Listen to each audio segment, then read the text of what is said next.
अभी आज का जो कार्यक्रम है, ये हम लोगों ने सोचा था कि ये इंडोर कार्यक्रम होगा, कुछ 100 लोग आएंगे और ये भाषण का कार्यक्रम न होके आगे के रास्ते को तय करने का कार्यक्रम होगा।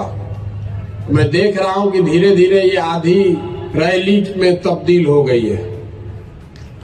आधा रैली आधा अधिवेशन हो गया है। हम लोगों की भी गलती है, जो लोग आए हैं वो भाषण सुनने आए हैं, जबकि सोच ये है कि जो आप आए हैं वो ये तय करें मिलकर कि इसको आगे कैसे चलाया जाए। तो व्यवस्था की या सोच की कमजोरी कह लीजिए, हम लोग की गलती कह लीजिए। मैं यहां खड़ा हूं आपके नेता के तौर पर नहीं, मैं नेता नहीं हूं, मैं इस सोच का सूत्रधार हूं और आपकी भावनाओं का, आपकी आकांक्षाओं का कस्टोडियन हूं। आपने जो भरोसा दिखाया है उस भरोसे को बनाए रखने के लिए, वो टूटे नहीं, आपके साथ धोखा ना हो, इसका गारंटर हूं। कोई आदमी किसी वर्ग का हो, किसी भी पृष्ठभूमि का हो, कितना भी ताकतवर हो, इस सोच को वो इन्फ्लुएंस नहीं कर सकता है, क्योंकि इसके पीछे आपकी ताकत है। और आपके गली गली गांव गांव घूमकर मैंने ये आश्वासन दिया है कि जीवन में जो कुछ भी मेरे पास है सब कुछ दांव पर लगाया है इस व्यवस्था को बनाने के लिए। आप भरोसा रखिए, रास्ता सीधा नहीं होने वाला है। जिस बिहार को बड़े बड़े नेताओं ने और पार्टियों ने पिछड़ा और न सुधर पाने वाला राज्य मानकर छोड़ दिया है, उसको अब बिहार के लोग मिलकर सुधारेंगे, ये संकल्प लेकर आए। हमने के सुनले रही जा, जब हम बच्चे थे 89 के इलेक्शन में राजीव गांधी जी प्रधानमंत्री थे। गांधी मैदान में 50,000 करोड़ का पैकेज का अनाउंसमेंट हुआ था। बिहार वहीं का वहीं रह गया। कांग्रेस ने बिहार को छोड़ दिया, लालू जी के हवाले कर दिया।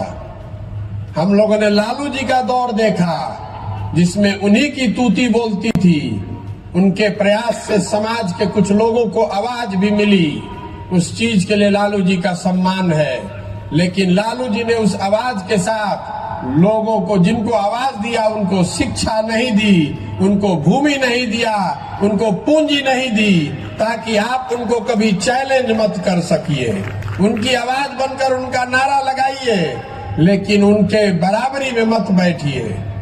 फिर हम लोगों ने नीतीश जी पर दाव लगाया, हम जैसे लोगों ने भी उनका पीछे ताकत लगाई।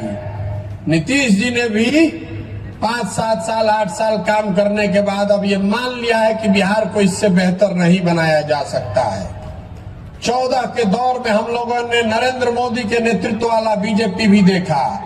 ये सारा इंडिया ये लोग जीतने का, बदलने का प्रयास कर रहे हैं, लेकिन बिहार में 15 में चुनाव हारने के बाद उन्होंने भी बिहार को छोड़ दिया है। आप भय देखिए कि 15 के बाद 20 में सबसे बड़ी पार्टी बनने के बाद भी बीजेपी ने जिम्मेवारी नहीं संभाली कि बिहार हमें सुधारना है। उनका बिहार से इतना ही लेना देना रह गया है कि 30-35 एमपी यहां से जीतकर किसी तरह पहुंच जाए दिल्ली में। बिहार पिछड़ा राज्य बना है तो बना रहे। लालू जी की इतनी चिंता है कि हमारा परिवार का वर्चस्व बना रहे। नीतीश जी के बारे में तो कुछ बोलना ही बेकार है। जिस आदमी से इतने लोगों की आशा अपेक्षा थी, अब बुढ़ापे में उनका इतना ही रह गया है कि किसी तरह मुख्यमंत्री बने रहे। तो बिहार की चिंता जब कोई नहीं कर रहा है, जब बिहार की चिंता कोई नहीं कर रहा है, तो आप ये चिंता कीजिए। आप में ये ताकत है, बिहार के लोगों में वो ताकत है। ये जो पूरा अभियान है जन सुराज, ये जन सुराज कोई पार्टी बनाकर चुनाव लड़ने का अभियान नहीं है। ये प्रशांत किशोर की ताकत दिखाने का अभियान नहीं है। ऐसे कई मैदान में भर सकता हूं, वो विधा मुझे आती है कि भीड़ कैसे जुटाना है। ये हमें हमारी ताकत दिखाने का अभियान नहीं है, ये जनता को, बिहार के लोगों को उसकी ताकत का एहसास कराने का अभियान है कि आप में वो क्षमता है। पूरा भारत आपको छोड़ दिया, पूरा भारत आपको अनपढ़ और बेवकूफ बिहारी मतलब बेवकूफ बताता है।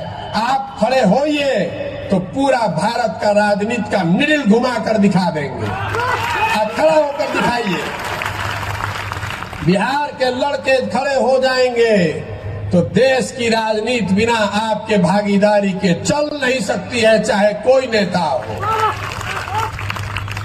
और लोग पूछता कि क्या सपना बा। सपना मुख्यमंत्री बनना नहीं है, तो बहुत छोटा सपना है। सपना यह है कि अपने जीवन काल में बिहार को विकसित राज्य के श्रेणी में खड़ा देखें।